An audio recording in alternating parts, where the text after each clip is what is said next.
نظم کا مرکزی خیال بیان کریں، ہر شعر کی نثری ترتیب کریں اور اس کا آسان فہم مطلب بیان کریں۔ بہتر تفہیم کے لیے درج ذیل اہم نکات نوٹ کریں۔ خدا کی قدرت کے ہیں نظارے کی تشریح کرتے ہوئے بتائیں کہ خدا ہر چیز پر قادر ہے۔ یہ تو ایک پہلو ہوا خدا کی قدرت کا، لیکن یہ جو مصرع ہے کہ خدا کی قدرت کے ہیں نظارے، اس کا مطلب یہ ہوا کہ ہم اس کائنات میں جو کچھ بھی دیکھتے ہیں، اور یہ کائنات کتنی وسیع ہے، کتنی بڑی ہے، آسمان ہے، زمین ہے، اور کتنے سیارے ہیں،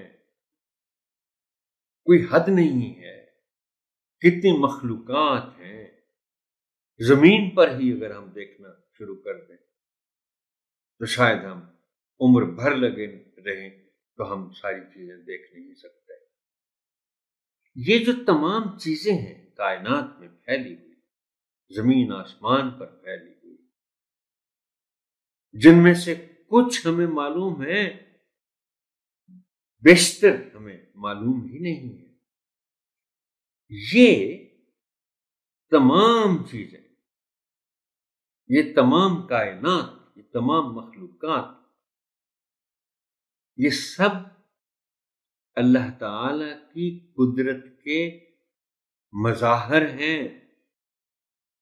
یعنی ان چیزوں کے ذریعے ہمیں پتہ چلتا ہے کہ اللہ تعالی کتنی قدرت رکھتا ہے۔ یہ آپ نے بتانا ہے بچوں کو کہ یہ سارے مظاہر ہیں اللہ تعالی کی قدرت کے، نظارے ہیں۔ ان کو دیکھ کر آپ ایک چیز پر بھی غور کرنا شروع کر دیں۔ اب یقین کریں محترم ٹیچر، آپ بچوں کو بتائیں کہ ایک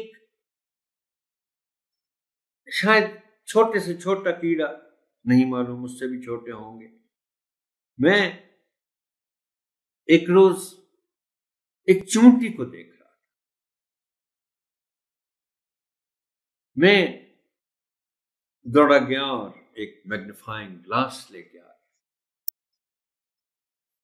اس گلاس کے ذریعے میں نے جب چیونٹی کو دیکھا جو اس کو میگنیفائی کر کے اس کو دکھا رہا تھا، اب یقین کریں کبھی آپ یہ تجربہ کریں، آپ کو خدا کی قدرت یاد آ جائے گی۔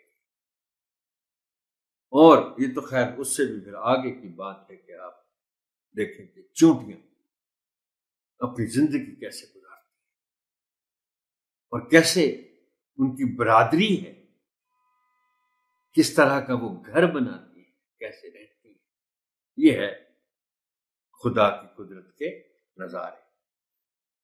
خدا کی وحدت کے حوالے سے بتائیں کہ اللہ ایک ہے اور اس کو ایک ماننا ایمان کی شرط ہے۔ لا الہ الا اللہ۔ آخری شعر ہے کہ خدا کی کرتے ہیں حمد سارے، زمین پہ پھول آسمان پہ تارے، کی تشریح کرتے ہوئے بتائیں کہ تمام مخلوق خدا کی حمد کرتی ہے۔